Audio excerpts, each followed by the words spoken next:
Have you ever sat at a table full of people celebrating you and felt completely invisible? That night, the night of my MBA convocation dinner, I was wearing the dress I'd saved 3 months to buy, a deep navy wrap dress from a little boutique on Queen Street West. I'd picked it up on my lunch break, held it against myself in the dressing room mirror, and thought, "You earned this." I repeated that to myself a lot in those days, like a quiet promise I made to the version of me who used to cry in the parking lot of a Tim Hortons after a double shift, wondering if any of it would ever add up to something. It did. It finally did. I just finished my MBA at Schulich, full-time program, 2 years, while working 25 hours a week as a project coordinator at a mid-sized logistics firm in North York. I wasn't supposed to be able to do both. My program advisor had gently suggested I consider the part-time stream, but I couldn't afford to wait. I needed the degree finished, and I needed it done while my momentum was still there, before something else came along and swallowed it whole, the way things always seem to in my family. My name is Paige. I'm 31 years old. And the night my mother looked me in the eye at my own celebration dinner and told me she wished things had turned out differently, that my brother was the one sitting in my seat, was the night I finally understood that I had been waiting my whole life for permission that was never going to come. I should tell you a bit about how we got there. I'm the older of 2 kids. My brother Derek, my brother, is 4 years younger than me and has always been the one my parents talked about at dinner parties. The one they introduced first when relatives came to visit. The one who got the car at 17. The one who got his first and second and third fresh start, funded without anyone asking questions. I don't say this with bitterness anymore. I say it the way you describe weather. It's just what it was. Our parents came to Canada from the Philippines in the early 90s. My dad worked in shipping logistics. My mom did administrative work for a dental office for 20 years. They built something real, something hard, and I respect that. But somewhere along the way, my brother became the vessel for everything they'd hoped for, and I became the one who was expected to hold the floor so he could fly. By the time I was 24, I was quietly co-signing things. Not officially. I was too smart for that, at least. But practically. When my brother enrolled in a culinary program at George Brown and decided partway through that he actually wanted to pivot to real estate, I covered the gap in his rent for 4 months so he wouldn't have to move back home and lose momentum. When my parents' car died and they couldn't make rent and the car payment in the same month, I transferred $1,200 from my savings without being asked twice. When my mom's dental benefits lapsed between jobs, I added her to a plan through my employer and just absorbed the premium difference. None of this was ever acknowledged as anything other than what families do. I want to be clear. I didn't resent helping. I resented what happened when I stopped being able to, or when I needed something in return. The silence. The pivot to my brother's newest venture. The way my mother would say we just want everyone to be okay in a tone that made it clear everyone had a specific meaning. I got into Schulich on a partial scholarship. I told my parents over Sunday dinner. My mother said that was wonderful, and then spent the next 20 minutes talking about how my brother was thinking about getting his real estate license, and did I think that was a good idea given the market. My father said he was proud of me. That part I held on to. The 2 years of the program were the loneliest and most clarifying of my life. I learned, fast, that I was capable of more than I'd been allowed to take up space for. I made friends who expected things from me, not money, not emotional labor, not invisible scaffolding, but opinions. Collaboration. My actual thoughts. I remember the first time a study group partner named Yusra said in the middle of a presentation prep session, "Paige, you always see the angle no one else sees. You should be leading this section." I had to look down at my notes so she wouldn't see my face do something embarrassing. I graduated with distinction. I had a job offer before Convocation. A strategy analyst role at a firm downtown, $68,000 to start with a clear path. I had done it. Not cleanly, not without cost, but I had done it. So I booked a private dining room at a restaurant in Yorkville. Not extravagant, a set menu, $50 a head. I paid for my parents and my brother. I invited my closest friends from the program, Yusra, and a woman named Greta who had become something like a sister to me over those 2 years. I put on the navy dress. I drove downtown with my windows down even though it was October because I wanted to feel it, that specific, rare feeling of having made it through something. My parents said they'd arrive at 7. The reservation was at 7. They arrived at 7:42. I know the exact time because Yusra had squeezed my hand under the table at 7:30 and whispered, "They're probably just stuck on the 401." And I'd smiled and said of course, and then checked my phone again. They came in with my brother, which I hadn't expected. I'd invited him separately, and he'd said he wasn't sure he could make it, that he had a showing that evening.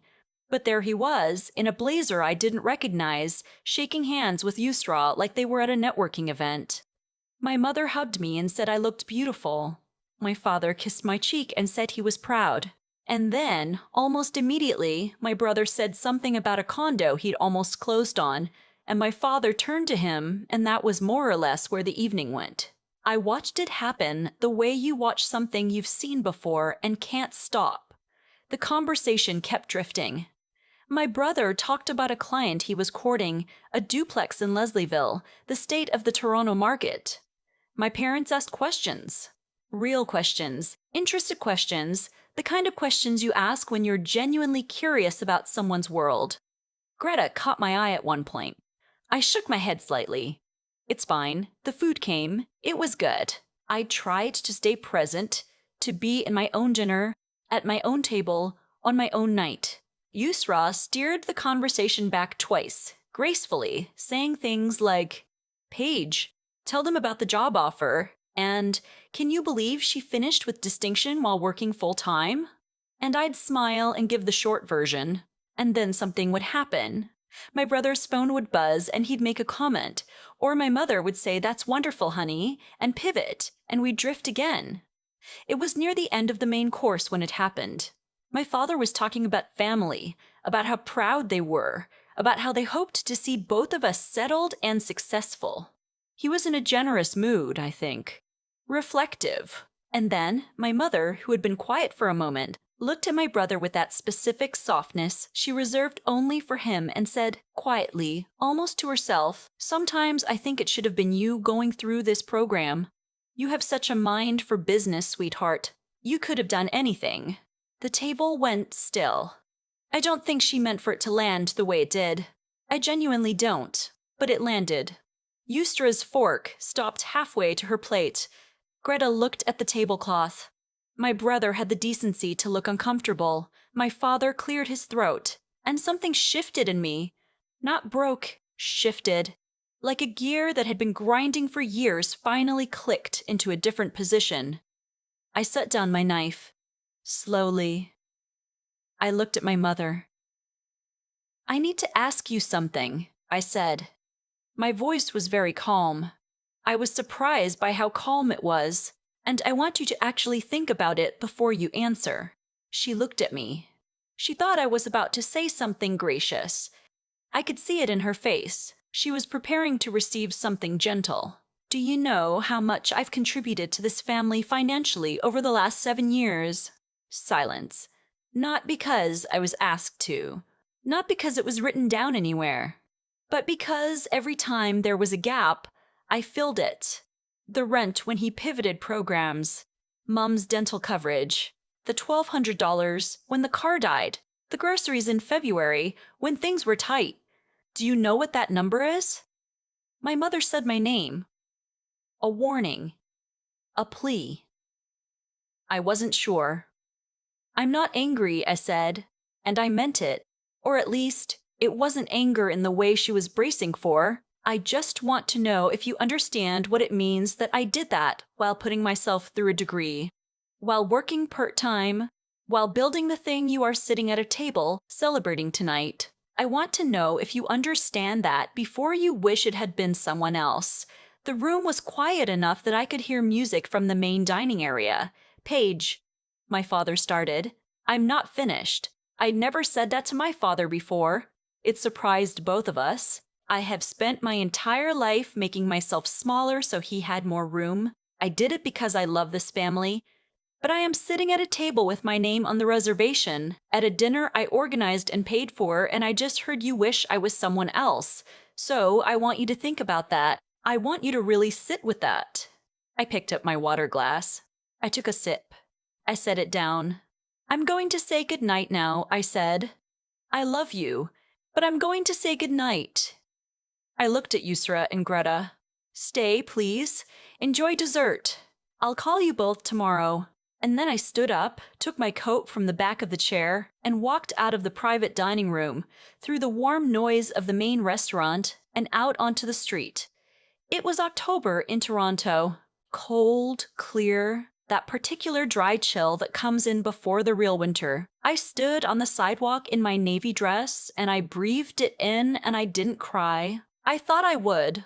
I'd spent years imagining this kind of moment, and in every version of it, I was crying, but I wasn't. I was just standing there, breathing, feeling the weight of something very old finally lift off my shoulders. I took the subway home. I sat in an orange seat and watched the underground tunnels go by and thought, that's it. That's the last time. I want to be honest about what came next, because I think people expect the clean version, the triumphant pivot, the immediate clarity. The real version is that I went home, made tea, and sat at my kitchen table for 2 hours. I thought about every Christmas, every birthday where the gift budget was quietly unequal and nobody mentioned it. Every phone call where I listened for an hour and then said I had to go. I thought about the things I told myself to make it okay. They don't mean it that way. That's just how they are. Family is complicated. Be the bigger person. And I let myself be angry. Properly angry. For the first time in a long time. And then I made a decision. I texted my brother that night. Not my parents, him. I said, starting next month, I won't be able to help cover any gaps. I need to focus on my own transition. I hope the real estate is going well. He read it and didn't respond until the next morning, when he sent a thumbs up emoji. I chose to take that as understanding. I did not transfer the money I usually moved at the end of the month. My mother called me 3 days later. She didn't bring up the dinner. She asked if I was okay, which was kind. She mentioned that things were a bit tight, and that if I could help with the Hydro bill this month, it would mean a lot. I said, Mom, I'm not going to be able to do that anymore. I need to focus on my own finances while I transition into this new role. She was quiet. Then she said she understood. She didn't sound like she understood. My father called the following weekend. He apologized for the dinner. He said my mother hadn't meant it the way it came out. I said I believed him, and I did. I also said that whether she'd meant it or not, it was something I'd needed to hear, because it finally made clear something I'd been avoiding. He asked what I meant. I said I've been living like I need to earn my place in this family. I'm done doing that. He was quiet for a long time. Then he said, I hear you, Paige. That was enough. It wasn't everything, but it was enough. The months that followed were strange. My brother called once in November, ostensibly to catch up, actually to ask if I knew anyone in property management who could refer him. I gave him one name and kept it brief. My mother and I had careful, shorter phone calls. My father and I talked occasionally about other things, hockey, his garden, a documentary he'd watched, and it was actually better. More honest, somehow. I started the new job in January. The work was harder than I expected, and exactly as interesting as I'd hoped. I had my own desk. I had opinions people listened to. I went to a Tuesday pottery class, which I was spectacularly bad at, and went back the following week anyway because I wanted something that was just mine. There was a moment in March, a Sunday afternoon, light coming through the windows of my apartment, coffee going cold on the counter because I'd gotten absorbed in a book, when I realized I felt something I didn't have a name for at first. And then I recognized it. I was at ease. Not happy in a performed way. Not grateful in a desperate way. Just easy. Just okay. I'd spent so many years trying to make myself necessary. To earn the love I thought I needed to justify. And the thing about that kind of earning is that it never settles. There's always one more bill, one more gap, one more moment where you wonder if this time they'll finally look at you and see what you've actually done. The night I walked out of that restaurant, I stopped trying to earn it. I didn't stop loving my family. I didn't disappear or burn anything down. I just decided that I was not going to make myself smaller anymore so that someone else had more room. And it turned out that the space I'd been leaving for other people was actually mine. That was the thing nobody told me about walking away from the version of yourself that exists to hold everyone else up. You don't become less. You become the exact size you were always supposed to be. And in that March light, with cold coffee and a half-read book, I finally felt it. I was exactly that size.